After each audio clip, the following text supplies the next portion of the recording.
पण हा दादा करत काय पण कधी थांबा हो सगळ्या गोष्टी व्यवस्थित फी वगैरे सगळ्या गोष्टी देत काही दादाला येऊ तर द्या.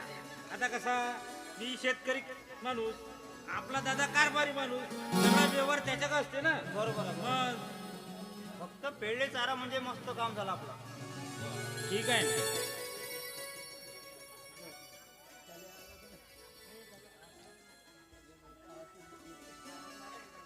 अरे दादा अरे काय करताय तर बाहेर तर निघ. काय झालं? कधीची वाट बघत आहोत आम्ही तुमची. किती आनंदाचा दिवस आहे आपल्यासाठी. बघ तू म्हटलं होतं ना बाळ होईल म्हणून माझंच म्हणलं अगदी खरं झालं की नाही. बरोबर. आणि डॉक्टर साहेबांनी सांगितलं की बाळ बिलकुल आपल्या दादासारखाच दिसते म्हणून पोरा करून टाकायला. हो ना. हो पेढेजी हे देऊ ना नारायण डॉक्टर साहेबांना पेढे देशील. हो हो आणि त्याचे फीचा किती झाले ते फी नंतर द्या पहिले पेढे द्या. बरं ठीक आहे ठीक आहे. डॉक्टर साहेब मी एक काम करतो जाता जाता तुमची फी देऊन देतो आणि तिकडून लगेच पेढे घेऊन येतो. हं? बरं बरं. चला चला मला सोडून देतो.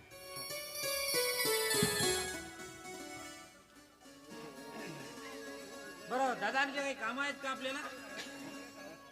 हे बघ तू जातच आहेस ना. जाता जाता सगळ्या गावांना बारशाचं आमंत्रण देऊ. बरं मिठाई पेढे वाटून घे हां आणि बाळाच्या बारशाला यायचं म्हणायचं. हो हो ठीक आहे ना. आता लगेच फिरकवून टाकू आपण. हो हो हो. जा हो. जा नारायण. ठीक आहे दादा. हा बरं अजून एक काम आठवत नाही का तुला. तो आपल्याला बाळाचं नाव ठेवायचं अरे आहे हो, का? हो, हो. हा, ते तेच तर लक्षात. म्हणत आहे. आपलं हे बघ हा, आणि जाता जाता पिऊवांना सांगू हा. मी तेच म्हणत होतो. जन्मकुंडली पाहून आपण त्याचं नाव काय नाही. ठीक आहे रस्त्यातच घर आहे त्यांचं. हा. तोपर्यंत मी त्यांच्या घराकडे पण जाऊ. ठीक आहे.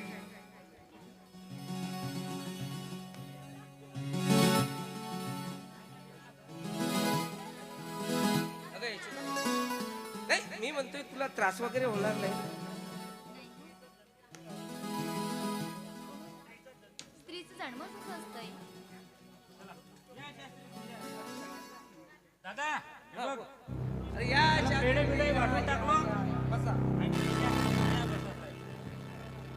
आणि जेवणाला पण घेऊन आलो.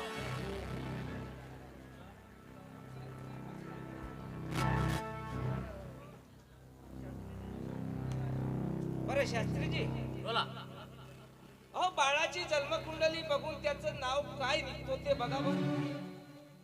ओ बाळाची जन्मकुंडली सांगतो की जन्म घटिका एकदम चांगली आहे आणि ग्रहही फार सुंदर आहे आणि गुरुवार दिवस आहे आणि बाळाचे नाव रवी असे निघालेले आहे.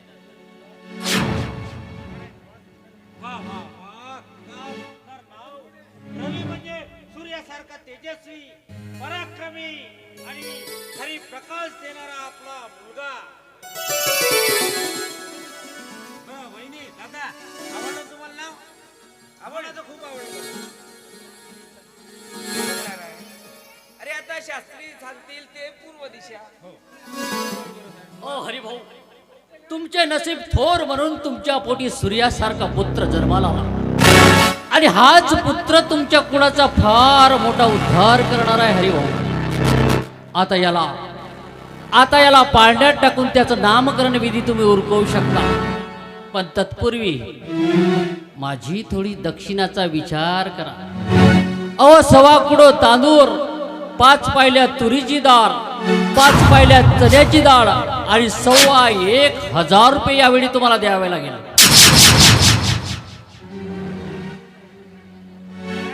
हा दादा बोल ना. हे बघ अरे शास्त्रींना घेऊन जा आणि जोडी भरून दक्षिणा द्या. आणि सगळ्या गावांना सांग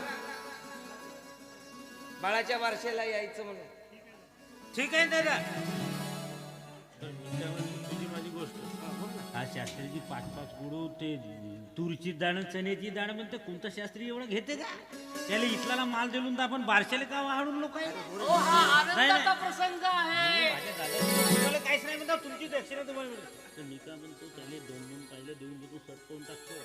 तुला जसं वाटतं ना. हा ठीक आहे. काजू बदामचेच आहे ते भरपूर दिवस फुकटचेच राहिले नाही का ते भरपूर दिवस. चला शास्त्री चला. तुम्हाला भरपूर झोळी भरून दक्षिणा देतो. आपले स्वागत असो. चला या, चला चला. बरं यशोदा, अगं तू सुद्धा घेऊन जा बाळाला.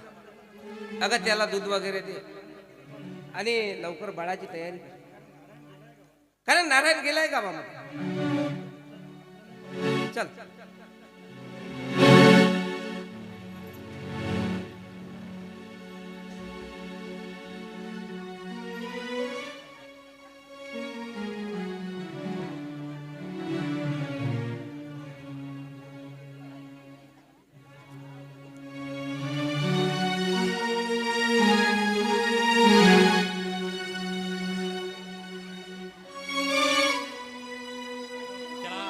जयंतीनिमित्त श्री गणेश कृपेने आपल्या हरिभाऊच्या इथे आपल्याला छान पुण्य झालेला आहे. त्यांना अपत्य प्राप्त झालेलं आहे आणि त्याच्या बारशाचा कार्यक्रम आपल्या घरी आयोजित केला आहे. श्री गडमोशी वाले वासीय महिला मंडळी विशेषतः यांना आग्रहाचे निमंत्रण आहे या नारायणतर्फे.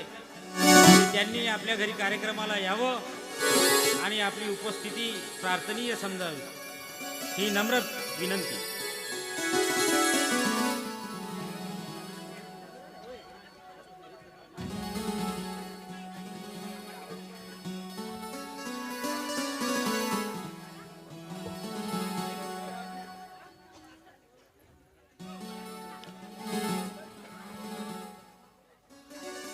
अहो बाया अजूनही येऊन नाही राहिल्या.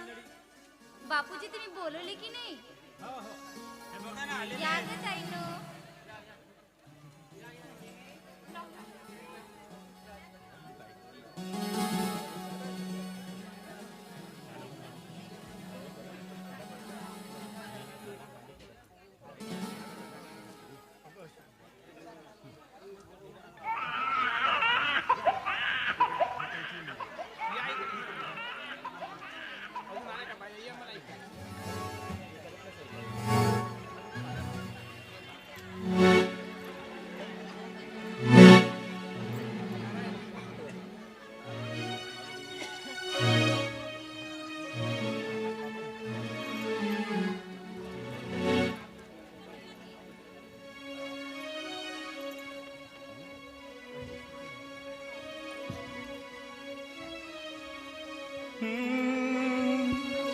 la la la la la la la la la la la la